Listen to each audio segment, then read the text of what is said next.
We live in the age of deception. It is everywhere in our society, and the deceptions of this age literally touch everything that we are and everything that we believe.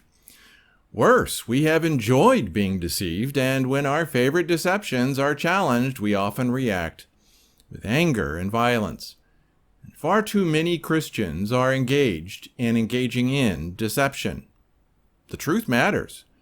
Yes, it hurts, but without it, there is little hope of escaping what is coming. However, too few are willing to pierce the deceptions and call out the deceivers. It is time to stop deceiving and being deceived. 2 Timothy 3:13.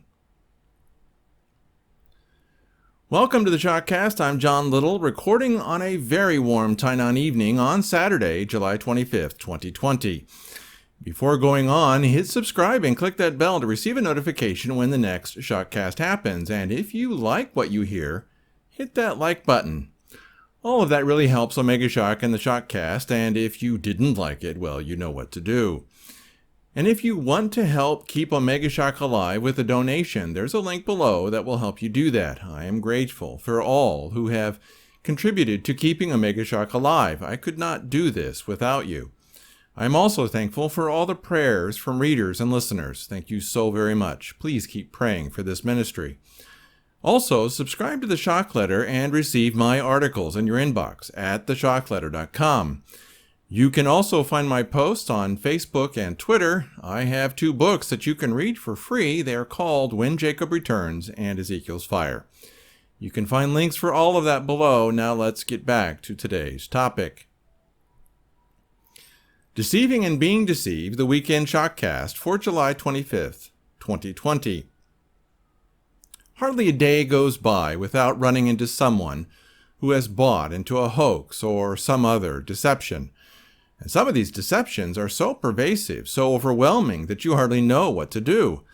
And there are so many layers to these lies and falsehoods that you wonder how anyone can get to the truth. Take the pre-tribulation rapture theory. More and more people are waking up to the fact that it is mentioned nowhere in the Bible. There is no verse or passage that describes a taking away of God's people before the Great Tribulation comes. It's just not there. But those who have figured this out still hold on to the basic premise that caused this lie in the first place, dispensationalism. I recently heard someone on YouTube proclaim yet again that the salvation of Israel happens after the rapture. I could hardly believe it. But getting this person to give up this deception is such an insurmountable task that I hardly knew and know where to begin. What proof do these teachers have that Israel is saved after the rapture? That's when and why I wrote When Jacob Returns, and it's why I am going to do another revision of that book and website. But the deception is so deep that I have little hope that very many will pay attention to what is said there until it is too late. There is no way that Gog and Magog can happen after or at any time during the Great Tribulation, but the great teachers of our age will never listen. Think also of the great controversies in and between our churches. Free will versus predestination, the errors in the King James Version, and yes, there are many, baptism, communion, faith versus works, the judgment of God upon His church, and even plain old obedience. I stand amazed at our unwillingness to examine these things and accept what the Bible actually says and to stick just to what it says. We can't do it because we won't do it. The price is too personal, too painful. Why are we so unwilling to embrace all of the truth?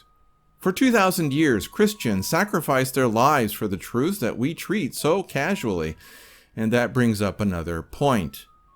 How many of you know that before the Protestant Reformation, there were real Christians in Europe who were living and dying for their faith, who were never a part of the Roman Catholic Church?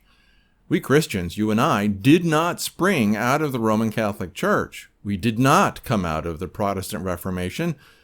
But no one talks about church history. It's verboten. If you challenge the Protestant Reformation, they'll burn you at the stake. But then there are the socialists who are rampaging through our streets and burning our cities. Very few of them would understand a video that was recorded in 1977. It was a speech by Milton Friedman titled, "What is America?" a lecture in Chicago. Did you know that before 1914 there were no barriers to immigration to the United States? If you wanted to become an American, all that you needed to do was show up. Not now. Why? Because America turned towards socialism. Don't believe me? Watch that video. It's in the link in the description of this video below. But be careful. That video might challenge a lot of false ideas that you don't want to let go of. Then I ran across a recent daily Treasury statement from the United States Treasury Department. It was this one, titled basically 2007-17-00.pdf. It's okay. It's in the. You can see it in the original article that I wrote this week. It shows that the Treasury Department has a cash balance of $1.8 trillion. But there's a very serious problem with that number. The United States national debt is around $22 trillion. But the total amount of bonds, T-bills, and Treasury notes is $90 trillion. With a $1.8 trillion cash balance, where is the other $68 trillion? It was borrowed, and since it isn't in the books or on the books, it was spent quietly and obviously secretly. So where's the money? If you think that I'm joking, go to an article or a website or an article and a YouTube link titled, "Is U.S. Debt Really $90 Trillion?" from Mark Skidmore. Or actually, it's from usawatchdog.com, where Greg Hunter is interviewing Dr. Mark Skidmore. But before Dr. Skidmore discovered the missing $68 trillion, he discovered last year that the Department of Defense, or DoD, was missing $21 trillion. It was spent. We know that it was spent. We don't know what it was spent on. Again, if you think that I'm joking, go to missingmoney.solari.com, and no one has refuted this evidence. It was not debunked. It was all on the public record if you knew where to look, which is why the Department of Defense classified recently its accounting records as top secret. No one is talking about this except a handful of people that no one listens to. The heroin epidemic is another one. We know that 93% of the world's heroin is coming from Afghanistan. We can see the opium poppies from the air. We could spray them with herbicide. But the U.S. government refused and refuses to do so. And we know why.